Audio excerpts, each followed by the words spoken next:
সম্মানিত ভিউয়ার্স, আসসালামু আলাইকুম। এই তো আমার সেই রুগী, যে রুগীকে আপনাদের গত সপ্তাহে আমি দেখিয়েছিলাম।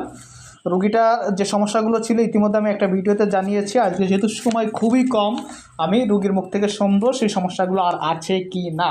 রুগী হচ্ছে সব মিলে আমার থেকে ওষুধ নিছে 1, 2, 3, অর্থাৎ 3 সপ্তাহ 21 দিন, তাই তো? প্রথম সপ্তাহ থেকেই উন্নতি শুরু হয়েছে ও 21 দিনের। তো রুগীর মধ্যে আমি একটু জেনে নেই। তোমার নাম হচ্ছে নীলা শর্মা, তাই তো? বয়স 13 বছর। তোমার হচ্ছে গায়ের চুলকানি ছিল, জ্বালা পোড়া ছিল, ব্যথা ছিল, এটা কি অবস্থা এখন? ভালো হয়ে গেছে। এটা আছে আর? আলহামদুলিল্লাহ। তারপর ওখান থেকে যে রক্ত বেরোতো চুলকানো পরে, এটা আছে? আচ্ছা। তারপর হচ্ছে আঠালো জাতীয় একটা পানি বেরোতো, এটা কি অবস্থা? আচ্ছা। তারপর তোমার মাথায় জ্বালা পোড়া কি অবস্থা বাবু? মাথায় জ্বালা পোড়া ভালো হয়েছে? হালকা হালকা হালকা আছে। আচ্ছা।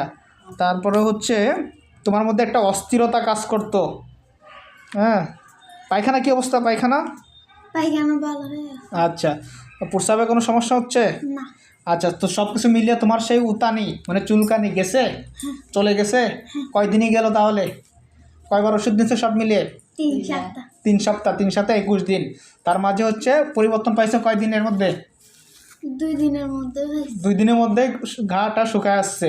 আমি বলেছিলাম যে এটা একটু ব্যতিক্রমধর্মী চুলকানি, কারণ প্রথমে একটা ফোড়ার মতো ওঠে, সেখান থেকে তারপরে পুঁজ বের হয়, ওখানে অনেক সময় ক্ষত হচ্ছে, ওখানে গন্ধ হচ্ছে, প্লাস ছোটো ছোটো বড় বড় বেশ কিছু ফোড়ার মতো অস্ত্রের মতো উঠে উঠে পুরো ভরে গিয়েছে। এর বিশেষত হচ্ছে নিতম্ব এবং অন্যান্য জায়গায় খুব বেশি ছিল। তো যাই হোক, এখন তুমি পরিপূর্ণ সুস্থ তো? পূর্ণাঙ্গ সুস্থ, খুশি তো? আচ্ছা, আজকে আবার কি নিয়ে আসছো বলো এবার। আজকে কি সমস্যা? নাকের মাংস বাড়ছে। ওই যে তুমি এখন যেটা করবা, তুমি হচ্ছে এখন রিসিপশনে যাবা, ওখানে যে নাম এন্ট্রি করবা, নাম এন্ট্রি করে তুমি ভিজিট 500 টাকা ভিজিট দিয়ে তারপরে হচ্ছে তুমি ওই কাউন্টারে টাকা জমা দিয়ে দেন সিরিয়াল মেনটেন করে আসবা, ঠিক আছে? বোঝা গেছে? বুঝতে পারছো? পারছো? টাকা নেই। আচ্ছা।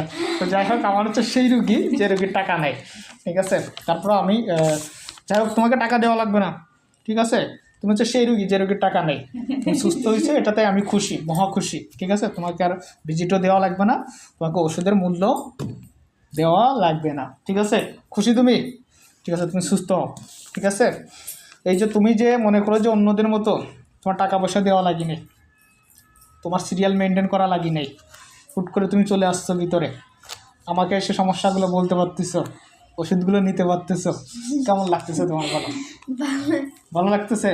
হ্যাঁ, ভালো লাগতেছে তো না খারাপ লাগতেছে? ভালো লাগতেছে।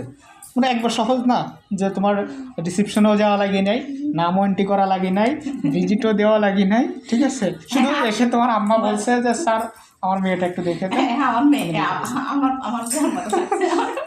খুব সহজ না? তাই না? আচ্ছা, ঠিক আছে। যাই হোক, এখন এই রোগী হচ্ছে আমার সেই অ্যাসিস্ট্যান্টের মেয়ে, মেধাবী মেয়ে। সবাই দোয়া রাখবেন আল্লাহ যেন ওকে ওর কাঙ্ক্ষিত যে স্বপ্ন বড় হয়ে সেই স্বপ্নে পৌঁছাতে পারে, ঠিক আছে? তো যাই হোক, ধন্যবাদ তোমাকে। আজকে তোমার নাকের ওষুধ আমি দিয়ে দেবো ইনশাআল্লাহ। সুস্থ হয়ে যাবে 1 সপ্তাহের মধ্যে। কী হবে? কম বেশি বোঝা যাবে, আল্লাহ চাহে তো 1 সপ্তাহের মধ্যে কম বেশি বোঝা যাবে ইনশাআল্লাহ, ঠিক আছে? খুশি? আচ্ছা। তোমারও যে আরেকজন আসে না তোমার রিসিপশনে, যেখানে একটা মেয়ে বসে, ও তো জানে 1 সপ্তাহের মধ্যেই এইটা তানজিলার নাকের কমে গেছিলো। তো যাই হোক, এখন তুমি আমাকে ভিডিও করার অনুমতি দিয়েছো, জি ধন্যবাদ তোমাকে।